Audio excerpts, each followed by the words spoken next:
आपका हमारी आध्यात्मिक यात्रा में हार्दिक स्वागत है। आप सुन रहे हैं शिव महापुराण, जो सनातन धर्म के ही अनमोल ग्रंथों में से एक है। इस श्रृंखला में हम आपके लिए ही इस दिव्य ग्रंथ के प्रत्येक अध्याय का शाश्वत पाठ प्रस्तुत करेंगे। आइए इस ज्ञान और धर्म की ही यात्रा को आरंभ करें। भगवान महादेव की महिमा और उपदेश से ही सजी इस पावन कथा के साथ ही ओम नमः शिवाय। 16वां अध्याय। तारकासुर के वध के लिए ही देवताओं का ब्रह्मा जी से परामर्श। ब्रह्मा जी बोले कि हे नारद, जब सब देवताओं ने आकर मेरी स्तुति की तो मैं यथार्थ हृदय को प्रिय लगने वाली उस देव स्तुति को सुनकर ही प्रसन्न हो बोला कि हे देवताओं, तुम्हारा स्वागत है, कहो तुम लोग किस लिए आए हो। तब तारकासुर से भयभीत देवताओं ने अपना वह सब दुख कहा जिससे कि वह त्रिलोक को पीड़ित कर रहा था। मैंने कहा कि हे देवताओं, तारकासुर तो मेरे ही वचनों में बढ़ा है, मैं उसे कैसे कर मारूं।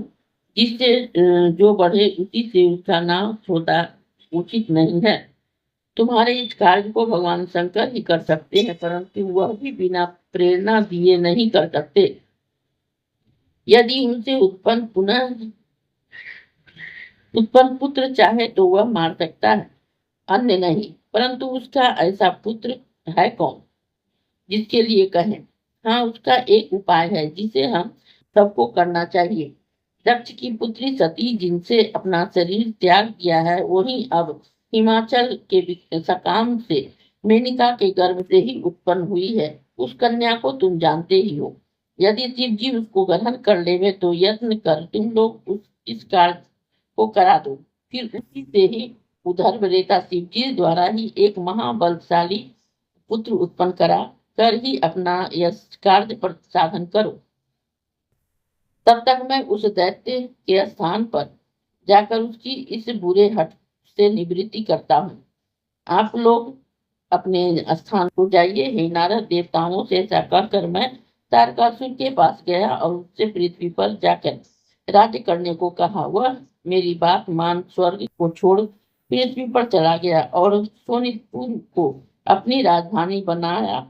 उधर मेरा वाक्य मानकर ही देवताओं ने इंद्र से जाकर सत्य परामर्श किया। इस अध्याय के श्रवण हेतु आपका हृदय से धन्यवाद। हम आशा करते हैं कि शिव महापुराण की यह दिव्य कथा आपको आध्यात्मिक शांति और गहन ज्ञान प्रदान कर रही होगी।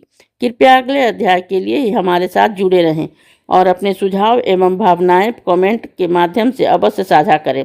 धर्म, भक्ति और ज्ञान की इस पावन यात्रा में आपका साथ हमारे लिए अत्यंत मूल्यवान है।